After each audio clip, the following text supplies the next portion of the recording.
As a producer, how many times have you been told you have a story to share? Go share it, but are left wondering exactly what that story is, exactly how to go about sharing it, and if it's even worth your time? Do we have an answer for you? Elevate Ag is an online course and community where farmers, ranchers, and other producers can come together to access the tools and information they need to craft, share, and monetize their own personal ag story. Our online course is unlike any out there. Sharing about agriculture has its unique challenges and opportunities, and until now, no course was addressing them. Elevate Ag was created by us, a rancher and a dairy farmer, specifically for you, our agriculture community. Save time, frustration, and uncertainty by joining our online course and community. With the tools in this course, you're able to grow your business and monetize. To learn more about our course, visit our website, elevateyouragstory.com. Welcome to Elevate the Podcast, a storytelling and business podcast where we highlight and mastermind entrepreneurs in the agricultural, Western, and rural space. We're your hosts, Natalie Kavorik and Tara Vanerdusen. And today we're bringing you one of our business shots, a quick yet powerful dive into a short topic that will help you as an entrepreneur drive your business forward. Created by agriculture for agriculture, Elevate opens doors for the rural, Western, and agricultural entrepreneurs so they can elevate themselves, their businesses, and the lifestyle we all love. Starting out sharing your ag story and your business or farm online can feel a little intimidating. For many, social sharing and ultimately social selling is stepping into an entirely new arena. And one of the first things you may want to know is what to expect. Well, on this episode, we will be looking at 5 things we think you should know about sharing online. We tried to go beyond the generic advice and dive a little deeper while keeping the big picture in mind, growing your business. What should you plan for? How big do you need to grow your account before you can start monetizing? How do you navigate the ins and outs of sharing, from family dynamics to negativity? Today, we discuss a few of the most important things to sharing online. All right. So when we sat down to write this episode, I think the very first thing that came to my mind when you asked, like, okay, what are the 5 things we wish we would have known? So I feel like having a preconceived notion of like what business people do, it's like you create a path or a plan. And you implement everything you need, and you work through this very like outlined, rigorous, your path, your plan that you made. And that is not at all what I feel like social sharing is like. I feel like it is very much so what I like to call like almost sharing in blind faith, that opportunities are going to present themselves and ones that you had never even planned for. And I wish I would have known that, because I feel like I felt like I had to create these goals or these things to reach. And I like didn't even know what I was creating or I was like focusing on something I feel like I shouldn't have been, when all along, had I just known that opportunities were going to present themselves, I feel like it would have been a lot easier on myself. Yeah, going back a little bit before the opportunities is one of the things about making a plan or like a business strategy with social sharing is like when I started sharing, there wasn't Instagram stories, there wasn't Instagram reels, there wasn't TikTok. Like it's very difficult to have this like 1-year plan if you don't even know what new features like Instagram's going to roll out. And so I feel like taking things kind of quarter by quarter, or week by week, or however your brain works, goes a really long way in this, because it's just unexpected things are going to happen all along the way. And then to the opportunity side of things, what I love about social sharing is you don't know from week to week who's going to reach out to you or what'll happen. Like there's so many times I tell Daniel, I just got the craziest DM, and you just can't predict that. Yeah, Luke's always like, oh great, what?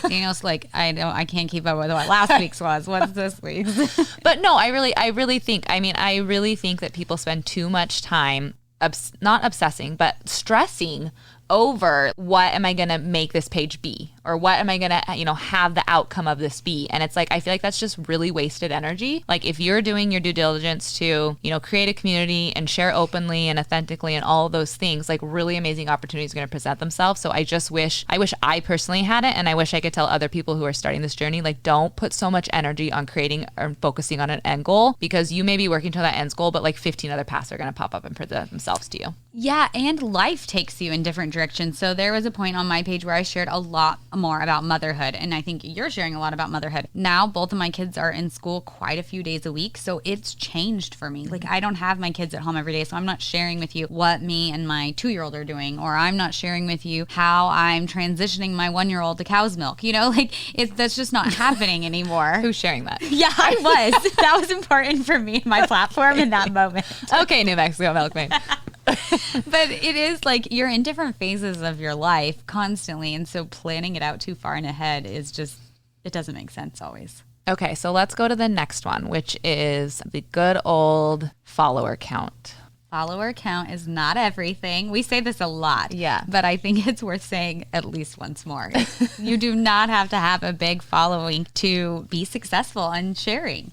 Yeah, and I feel like, again, that energy, whether it is like physical, like working towards it, or like mental, like I am, creating roadblocks where you're like, I can't do this until I reach this amount of followers, or when I reach this amount of followers, I will do this. I feel like you're just essentially taking away opportunities for yourself that could be presenting or that you could be create by not focusing on that so much. You can do so much online without a big follower number behind your name. One of my favorite people that shared about this in our Elevate the course and one of our additional modules was April Roberts with the Glam Farm Wife. She has Five Hearts Farm, and I think she said that they had less than 2,000 followers on Five Hearts Farms, and she has I think under 10,000 followers on her page, and they do on-farm events, and they had 100 people show up to their first event with less than 2,000 followers. Like, that's not what it has to always be about. Like, she shares a lot on that module about that exact thing, that this doesn't have to be a big follower count to make it happen. Yep. So just don't waste energy, especially if you're like, if you're delaying or waiting to do things until you reach a follower count, don't do that. Just immediately start now, because Tara just gave a wonderful example, and after April, there's a million more behind April that are doing really big things without the big number behind them. Yeah, agreed. So the next thing that we both feel passionately about is treating it like a business, and it'll pay you like a business. So this is like my favorite thing to say. Do you want to start off then? Yeah. So no, but really, I tell this to people all the time, because they're like, want to do it, or they're like, how do you do it? And I think that there's this preconceived notion. I mean, obviously not by everyone, but I do think that people are like, oh, it's just so easy. Like, you just have your phone, you aren't really doing anything, you're just sharing. Like, it's not this big thing. And if you really want to be successful at it, you have to treat it like a business. Like, I mean, we shared in a different shorts episode that, I feel like I worked harder almost to grow my social media account and my business than I ever did in pharmacy school. Like, I am working way harder now and hustling harder now than I did then. Like, this is absolutely a business to me, and I absolutely treat it like one. 100%. I'm working much, like, hustling. It's totally different, but I'm putting in so much more than just what my job was before. So I'm treating it absolutely like a business. I think you share really well and Elevate the course about how if you opened a restaurant, you wouldn't stop opening it for a month and then magically open it again. And I think it's similar with social media, that you can't just show up and then disappear or whatever, that it needs to be consistent like a business, especially if you want to monetize consistently. Yeah. And it's the same thing, not just from a showing up standpoint, but know your numbers, work towards goals, set projections, analyze. Our apps literally give us insights to tell us what we're doing good and what we're doing bad. And I would bet a lot of people don't even check their insights. It's I use the same example in Elevate, I think, but I'm you wouldn't launch an apparel line and then they go, okay, well, so, it's time to reorder. And you're like, oh, well, I think I'll do 2 smalls and 4 of the red. And you wouldn't just randomly pick. You'd be like, okay, what was my top seller? Which size didn't sell? You would look at the numbers. I don't understand why people treat their social media page any different. Yeah, and as far as income goes, I shared this in one of the previous business shots, but when I made the transition to be full-time in New Mexico Milkmaid, I looked at how much was I making each month? How many months was it consistently that much or higher before I decided to say, okay, I'm going all in on this. And it was looking at every number in it as a business before I was like, yes, this is a business, Yep. So for everyone listening, our third piece of advice is treat it like a business and it will pay you like a business. The fourth thing we want to get into, I feel like, we'll reference it with our spouses, but I feel like that could be a relationship for that's going to look different for everyone. But something I wish I really would have known about sharing online right away was allowing my husband, Luke, to show up the way he wanted to instead of the way my preconceived notion of how I wanted him to show up or how I thought he should show up. I 100% agree with this, and I know you and I have talked a lot about this, kind of giving them their own spot on your channel, on your page. I mean, Dan is one of people's favorites right now. He's my most watched, most reels, and If it had been my reels, I probably would have deleted it and re-recorded it. But it's so natural and it seems like him and people love that. So letting him just be him like that, not making him re-record that reels until it was perfect for me. When he said, yep, that I like that. You can post that. Like it was, and then it became so authentic. It's so authentically him. So letting them show up how they want. And I think that goes beyond your spouse. I even think my kids, I think I saw other people sharing online when I first started and seeing how their kids were showing up and thinking like, oh, that's how we need to show up. And it was never going to be how we would show up. Like it just wasn't authentic. And so just letting all the members of like your, I don't know, the people in your life that are going to be on social, letting them share how they want to share. Yeah. So I want to touch on spouse on a second, but I love that you brought up kids because one of my favorite things actually is when I'm watching people's stories and they'll have their kids and they'll say like Bobby and Sue. They love to be on our page, but Billy, he doesn't, so you won't see him as much. And that's one of my favorite things because I have Tad, my oldest child. Well, for one, he's hardly ever shown on our channel just because he's like in school and sports and very much so busy. But he's also just doesn't want to be on the camera as much. And I think that's really great that parents are starting to point that out now that like, yeah, I'm going to show two of my kids, but it's not because they're my favorite or because or on the opposite, I'm not going to force the one who doesn't want to show up to be on so that all of my kids are shown equally. It's like, I'm just going to let them do whatever. One likes to be in front of the camera and act goofy and is there all the time. And you actually don't ever see my other three kids. And I think that's beautiful. That's how it should be. Yeah, for a while, the girls and I were doing a good morning every morning on my stories, and Guinevere loved it. Like, if I didn't do it, she'd literally ask, can we tell everyone good morning? And Annalise would be like, I don't want to tell anyone good morning, but she would want to tell them, I don't want to tell them good morning. But I was like, that's fine. And so I'd say, some of us want to say good morning, and some of us don't. And Annalise would say, I don't want to say good morning. And I was just like, that's fine. Yeah. Like, that's what you want to do. That's what you want to do. Like, it's great. I also can't believe the only names I could come up with were Bobby and Sue. Like, we need to talk about names. Yeah. But going back to, I guess, my story for this or why I feel pretty passionately about this with Luke is because I actually really attribute the success of our YouTube channel to Luke showing up the way he did. When I picked up the camera to film for YouTube, everyone was kind of doing it in like a very casual vlog way. It was just like, come along for our family. And at least, I mean, I hadn't spent a ton of time on YouTube watching, so I'm sure there are other channels out there. I am not saying like we were the only ones doing it. But from the people I knew, no one was taking like a super educational, informative approach to it. But every time I put the camera in front of Luke, that's all he could do was talk like high level cattle language. And at first I was like, no, you like no one knows what you're talking about. Stop talking like that, And then after a while I was like, okay, whatever. I'm just going to let Luke talk that way. And then I'll be the mediator and be like, okay, well, but what do you mean? Like, what does that mean? And I feel like now Luke is literally the favorite. Like if I had my own YouTube channel, it would be a failure. I mean, we're not really active on it anymore, so it is a failure. But no one tunes in to watch me. Everyone tunes in to watch Luke. And he just always showed up that way. And I think it was a really good reminder for me and for everyone else listening that like you may have a preconceived notion of how even maybe you or just like anyone around you should show up because that's how other people are doing it. But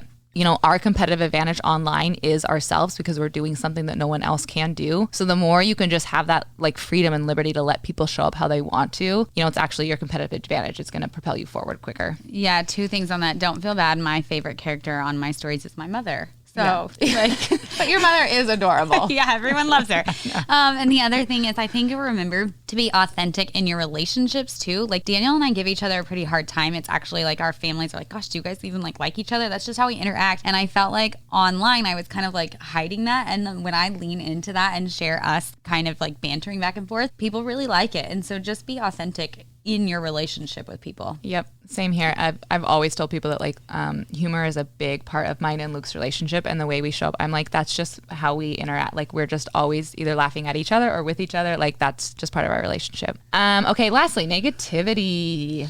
Yay, this one's like a tough one. I don't know. There's so many directions this could go, but you're going to experience negativity online, and I think you have to not let it get to you, probably going back to the very first one because such amazing things happen. So, like, you've got to figure out a way to, like, deal with the negativity, I feel like, and not let it hold you back. See, and I feel like when we discussed this, we had differing viewpoints about negativity because yours was like, you're going to get it, and you got to figure out how to deal with it, and mine was like, I don't get it that much, so I wish I would have not been, like, afraid of it. That is, I know. And that's what's so crazy because, yeah, you share that a lot. Like, and I get negativity in two ways. I get negativity from like activists online. And then I also get negativity from like friends and family, like in real life, like things about what I social share. And so for me, it was a very like, it ended up being a fear that I needed to be concerned about. And I wish I had planned better for it. So what's your advice for that? Because I actually know I just had someone with my community reach out and say, like, because I'm from I think like small towns feed into that even more.